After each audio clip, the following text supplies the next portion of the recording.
Welcome to the Rusted Garden. In today's sponsored video, I'm going to show you how to start your first container garden, how to organize your current container garden. I'm also going to show you how to make a container mix, save some money, set it up organically. And what I'm going to do is organize everything that you see up here by setting up a shelving system from Shirley's Simple Shelving. It's an extremely versatile system that you can set up without using any tools. Let me show you the end product and work my way backwards. This is what Shirley's framing system can do. This is only 2 levels. There's 3 boards in there. You can see the 3rd board in the back, but this is 2 levels. It gets even bigger. You can go to a 3rd level. There's 6 different kinds of framing systems you can buy from her. This is also steel. It's welded, it's solid, it's extremely strong. I was able to take my transplants from down in the basement, also bring them out here and clean up my deck, which I'm going to show you in a second. This made a huge difference in me being able to organize my garden, organize my deck. And this is what it looks like. It's absolutely beautiful. I like the red. The frames come in black, white, red. They also come in a silver hammer tone, I believe, and then a copper and gold sort of speckled look. So there's different color frames that you can buy. You don't have to stick with this, but I want the red to pull out hummingbirds as they're flying around my neighborhood. So remember what the deck looked like? I was able to use her system, set it up quickly, it took about 2 minutes, and then change my deck to look like this. I'm going to show you how I set up the frame with boards, again how quick and easy it is to do. No tools were needed, and then I'm going to show you how to make container mix for all these containers. So this video is really an introduction to container gardening. It'll give you some idea of how to set it up and things that you need to get started. I'm going to do about 12 videos this summer on container gardening, and I will get really into specifics. 2 important things. 5-gallon container is the minimum for a tomato, pepper, eggplant. You want to set it up by coming up about 1 inch, putting a hole right in here. That will provide drainage, and it will also create a little bit of a water reservoir. It is so important that your container plants don't dry out even one time. If they thoroughly dry through, it's going to damage your plants. So when we get to the design of the container mixes I'm going to show you, you really want to make sure you have 50% of organic matter in those mixes. Now the 3 most important things for container gardening are moisture, so we're going to talk about watering in future videos. I'm going to show you how to make the container mix. And make sure you pick a location that gets 6 hours of direct sun. And direct sun is where the sun actually comes down and hits the plant. You don't want indirect sunlight. It has to be the full sun hitting the plants, and that's really, really important. So 6 hours minimum. If you can get 8 hours or more, that's the best. But this area here gets about up to 10 hours depending on what part of the season we're in. Once the leaves come in, this gets about 8 hours of direct sunlight. And my sun tracks from over there across this way and settles down behind the houses over there. The other thing is if you don't have a lot of room, try a tiered system of shelves, because the sun will hit these equally. Your plants in the front aren't going to shade off the plants in the back, and it's a way to get a lot more room. What I want to show you is how easy it is to break this framing system down. No tools are used to build it. I'm going to break it down. I'm going to assemble it with some other shelving up on the deck, and I think I can do this in under 2 minutes. Shirley had a need for a durable shelving system that she could use in her garden. She wanted to be able to display her plants in her driveway and across her property. She wanted a simple system that she could set up, change, and take down easily as her garden changed. She came up with the basic idea you see today. The frames are welded steel. Setup can be done in minutes. No tools are needed. You can select the wood you want for the shelves. You can change the shelving length as needed. You basically have a movable garden that can be easily relocated as needed. And when the season is over, it can be quickly disassembled and stored. So this is the basic and most inexpensive version of making your container mix. First thing is this is the topsoil, 40-pound bag. If you don't want to buy the topsoil, you can go ahead and use your garden soil. Equal parts of topsoil or garden soil, equal parts of peat moss, and you're just going to blend them together. This again is going to be 50% of the mix, and it's what the peat moss is going to hold the water. Now, handful of lime, that's all you really need, about that much, maybe 2 tablespoons, 1 or 2, just sprinkled in there. That will help neutralize some of the acidity. You don't really have to worry about that, but just mix it in, because as you blend it with the other mixes, with the other parts of your mix, it kind of all balances out. This is what the final mix of the 40 pounds of topsoil or your garden soil if you want to use it directly. Looks like when it's together. And actually this could use another shovelful worth of garden soil or topsoil in there, but it looks pretty good. This is what potting mix looks like. It's going to cost you, you know, $10 to $16 a bag. It pretty much begins to mirror that. And to put in some basic organic fertilizer, I recommend a 5-5-5 fertilizer, somewhere close to that. The numbers can be a little bit lower, a little bit higher. And again, just a handful across the top. Mix it in. Another handful, and that's just going to set up your fertilizer, your container mix with some organic fertilizer. We're going to put more fertilizer in the container when we fill the containers and plant the plants. But this is just a nice basic setup. And again, I just want to stress, the 40-pound bag of topsoil was, I think, $1.69, and then we just bought this big bale of peat moss for $10.49, and we've only used a portion of it. A lot of container mix, and this maybe cost, you know, $5 altogether to make.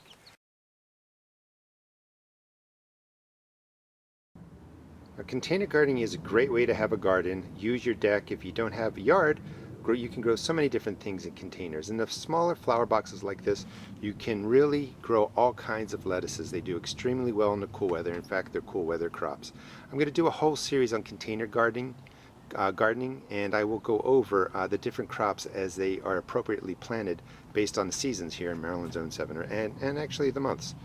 In the larger containers back there, I have kale that overwintered. There's some broccoli in there, and these are, over there on the left, is about a 10-gallon to 12-gallon container. And the bigger containers over here are perfect when you get into the warm season crops of beans, tomatoes, peppers, eggplant, squash, zucchini, cucumbers. Really, at minimum for a tomato plant, pepper plant, you want the 5-gallon containers, which are back there. And I am showing you how to make your own container soil, because you can make it much more cheaply than you can buy. But if you don't want to make it, don't let me stop you from starting a container garden. Just go ahead and buy the potting mix that you find at different big box stores. And it is more expensive, but you know, maybe sometime you can go ahead and follow this video and make your own and save some money. Right in here we have peas. They're perfect cool weather crops. There's about 8 to 10 plants in there. They're going to grow right up the poles. We've got garlic that I planted back in October, and that's arugula that overwintered. But this is just some idea of what you can get into containers. Alright, so we made the first round of our container mix, and now we're going to kind of make it a premium mix.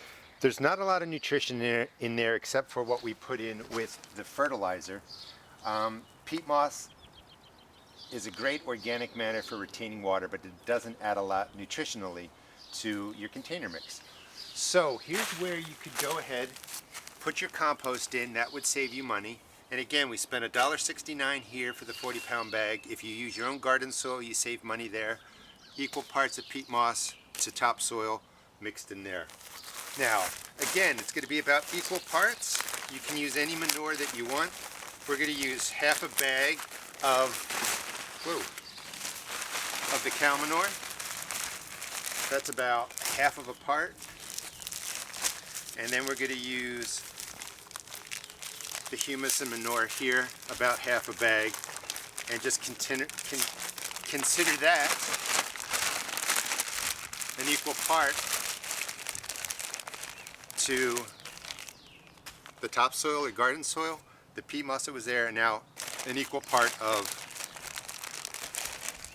manure. So the manure or compost have been mixed through, and you can see how wonderful this is starting to look. Again, here's the potting mix that's really expensive. Here's what we've created.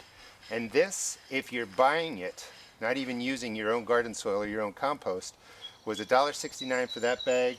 That was about $3 worth of compost mix in there, and maybe $1, $2 worth of peat moss at the most. So it's really inexpensive. And you can use this for your raised beds too. And just to give you an idea, this is a 5-gallon bucket, so this is how much we've made, and we still have a huge bale of peat moss left.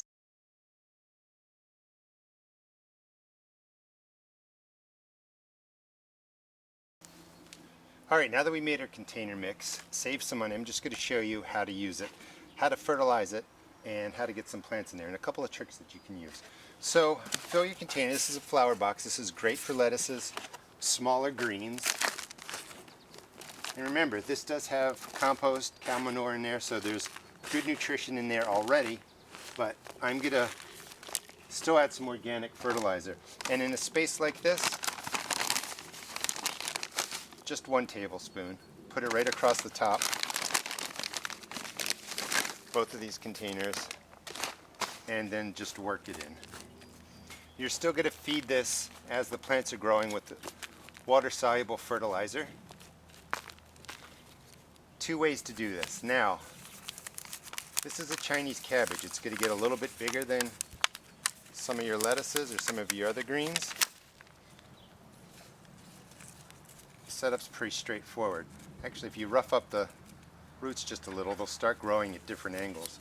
But just press it in there. Again, loosen it up gently.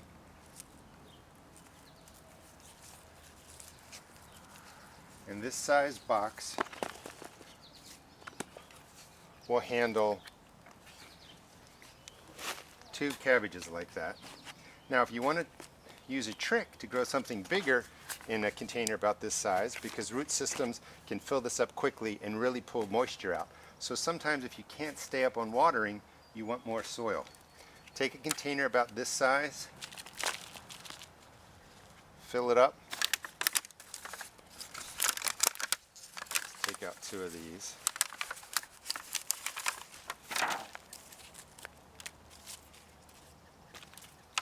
And we're going to drop this right into here. And there's plenty of holes in the bottom. There's 8 holes. Set this right here. Let's do the other one while we're at it. Rough it up just a little bit. Drop that in there. And then we're going to drop it in here, fill the soil around it. And basically, you give this, I want to raise this up a little bit more, there we go. Some extra growing space for the root system, and these plants will probably get a little bit bigger than the ones right here. Let's see what else we can fill up and plant more things. Now we're going to plant a cabbage in here. You can grow 1 cabbage in a 5-gallon bucket. Fill it up halfway. And you're going to put in about 2 tablespoons of your organic fertilizer. Mix it through well to the bottom. Now this container has about 8 holes in the bottom. You want water to drain out through here. Once you mix in the organic fertilizer, of course, fill it up. We're going to put some wood chips on the top later, so leave about 1 inch. Now, about another 2 tablespoons of organic fertilizer.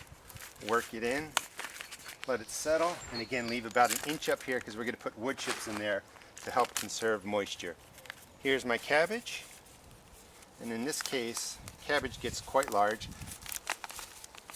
This is flat Dutch variety, and you can drop 1 in here. This is what you could also do with tomatoes, with peppers, with kale, and that's the setup to grow a cabbage in a 5-gallon container.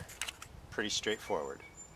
Well, we've certainly covered a lot in container gardening, and if you go to ShirleySimpleShelving.com right now, shipping is free. You can pick up the frames that you've seen in the video. I highly, highly recommend them. They're solid steel, so the shipping cost is free. You're going to save a lot of money. I also want to talk about fertilizers. There's 2 types of fertilizers. There's the insoluble fertilizer, and this is the organic fertilizer I use to set up the containers. Insoluble fertilizers mean that the soil biology has to break down the NP and K into a form that plants can use. So it's not readily available to the plant, but over time, this fertilizer will be released to the plant. It's a slow release. You're going to need a water-soluble fertilizer. You can buy an organic water-soluble fertilizer.